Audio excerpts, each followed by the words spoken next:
Imagine writing a piece of music so structurally brilliant, so emotionally devastating that it literally redefines an entire era.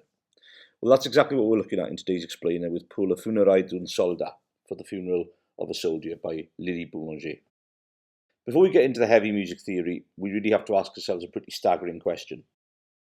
How on earth did a chronically ill teenager compose a prophetic, deeply sombre memorial 2 full years before World War I even began? The year was 1912. Europe was technically at peace, yet Boulanger somehow managed to capture the exact sound of a continent in mourning. She crafted a piece of music so mature, so dark, and so technically proficient that it still leaves historians completely baffled today. To truly understand this masterpiece, we're going to follow a quick roadmap. We'll look at the tragic musical prodigy herself, her rebellion against the Wagnerian poison, how she assembled a uniquely sombre orchestra, decoding the ancient Dies Irae chant, and finally the incredible colours of her harmony. Part 1. The tragical musical prodigy. Boulanger's life was quite literally a race against time. Born in Paris in 1893 to a highly musical family, she battled chronic illness her entire life. In fact, she was actively recovering from an illness that forced her to withdraw from her first attempt at the prestigious Prix de Rome. When she wrote this very piece, she was just 19. Just a year later, she became the first ever woman to win that prize, the Prix de Rome. Tragically, she passed away in 1918 at the age of just 24, but critics immediately recognised her staggering talent when Pour le Funerailles d'un soldat formally premiered in 1915, which by then was right in the thick of the First World War.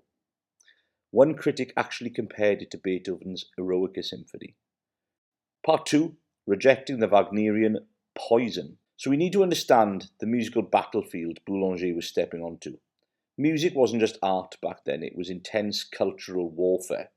French composers felt this horrified, almost obsessive antipathy towards the lush German romanticism of Richard Wagner. The renowned French composer César Franck supposedly hated Wagner's opera Tristan and Isolde so much that he slapped a physical label on his score bearing the word poison.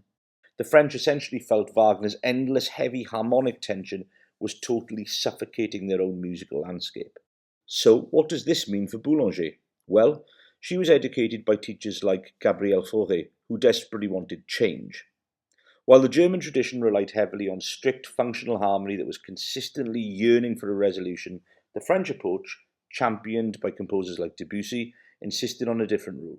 Pleasure is the principle. They took those complex heavy chords and completely stripped them of their strict functions, using them instead for sheer atmospheric colour. Which brings us to part 3, assembling the sombre orchestra to actually paint the sonic picture of a military funeral. Boulanger completely bypassed standard orchestral choices. She assembled a highly specific, incredibly dark military band palette. One notable inclusion is the sarrusophone. If you hadn't heard of this, it's a rare metal double reed instrument that adds a massive dark weight. She supplements the standard brass with cornets, adding a military field drum, the tambo, or a snare drum, to give you that relentless tread of a funeral procession.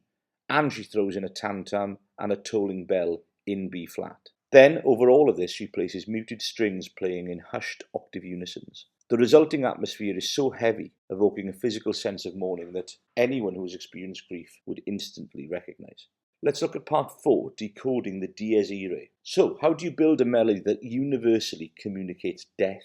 Well, she taps into a venerable French tradition by directly quoting the ancient Dies Irae.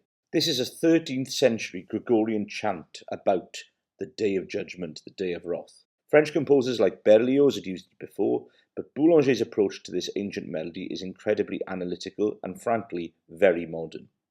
Instead of just playing the chant straight through, she obsessively fragments those first 8 notes into what analysts call motif X. Taking the lower auxiliary note and repeating that falling third interval, she uses these tiny musical cells like building blocks to construct the entire opening of the work. It creates this inescapable cyclical chanting feeling that immediately drags the listener right into the heavy rhythm of grief. By the end of the section, she completely strips the accompaniment down to bare bones. The instruments and male voices are locked into these stark open fifths, and the time signatures, constantly shifting in a free meter, add to this sense of ambiguity. It perfectly mimics the static, highly ritualistic nature of a true liturgical church chant. It feels incredibly cold, formal, and distant. But then we contrast that static cold chant with a dramatic B section. Suddenly the text shifts to a personal perspective, and the music immediately responds with this anguished baritone solo, full of falling tritones, an interval famous for sounding pained and jarring. The melody reaches upward in emotional stepwise ascending lines. It's designed to represent a close friend delivering a deeply passionate, heartbreaking funeral oration over the fallen soldier. Finally, we arrive at part 5, the colours of harmony to fully grasp her absolute genius. Here we have to revisit that Wagnerian tension the French were trying so hard to neutralise, specifically the Tristan chord. Wagner famously used this complex, half-diminished seventh to create endless psychological yearning, delaying its resolution almost indefinitely. The French, they decided they actually really liked the sound of the chord itself. They just hated the strict rules attached to it. This is where Boulanger really flexes her compositional muscles. She explicitly uses that famous Tristan-like half-diminished sonority, but she resolves it entirely differently than a German romantic ever would. She completely strips it of its original function, treating it simply as a beautiful dark splash of colour in her sonic painting. It is pure, unfiltered rebellion hidden right inside brilliant musical theory. Ultimately, traditional harmonic rules just surrender to her vision. In this passage, functional harmony completely breaks down. She's sliding between secondary chords and unresolved sevenths, all hovering over a deep, unmoving B-flat pedal in the bass. It's a stunning, undeniable realization of the French philosophy that pleasure is the law, prioritizing an overwhelming emotional atmosphere over strict textbook chord progressions.